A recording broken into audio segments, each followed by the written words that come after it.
I hope you are interested in movies based on true stories, especially this one, which is based on a murderer. If you don't like that, then I Am Ichihashi is not for you. I will try to keep the whole controversy about this movie aside. Let's check this one out.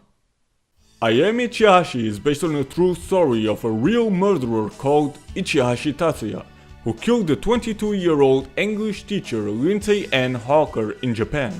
Here you are gonna see everything from the perspective of Ichihashi after he killed Hawker until he was caught around 2 years later. The real Ichihashi is now sentenced for life in prison in Japan, but he still wrote a book about what he did and how he felt throughout his 2 years escaping the police. That's right, you are not gonna see how he killed her or anything. If you don't want to see that anyway, then you are safe here.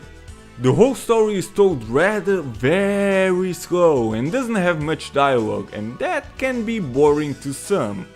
But looking at the human but still sick and broken mentality of a murderer that did what he did for his first time ever, the slow pace can be rather forgiving. You will get to see how one false move destroys a simple man entirely, when the wrong idea comes to one's head at the wrong place and time, and how that affects his future decisions, not knowing what he should do or how he should handle things. It's an interesting journey, and you will notice how broken he actually is. The essentials are present, but I would still recommend to look up the real case about it, to further understand what actually happened before the movie picks up. The atmosphere is rather dark, cold and feels heavy, but that was the right decision made by the director. That goes for the music as well. Both allow the movie to make more of an impact overall, with a man that throughout the movie completely loses his sanity and becomes empty. The director played Ichihashi as well, and he fully knew what he was doing.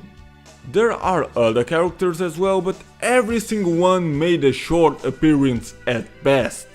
So yes, the movie focuses solely on Ichihashi and no one else. But other than that, to be honest, there is not much to say about it. The film is definitely not for everybody. And no, director Fujioka doesn't make excuses for Ichihashi here. Sure, he portrays him as a sick and broken person, yet somewhere still a human being that understood what he had actually done, but didn't know how to handle it. Fujioka actually leaves everything open for the audience to decide how to feel about the whole thing. But the conclusion is obvious, since everything ends with Ichihashi in prison, like the real Ichihashi. In the end of the day, I don't really see major negatives here.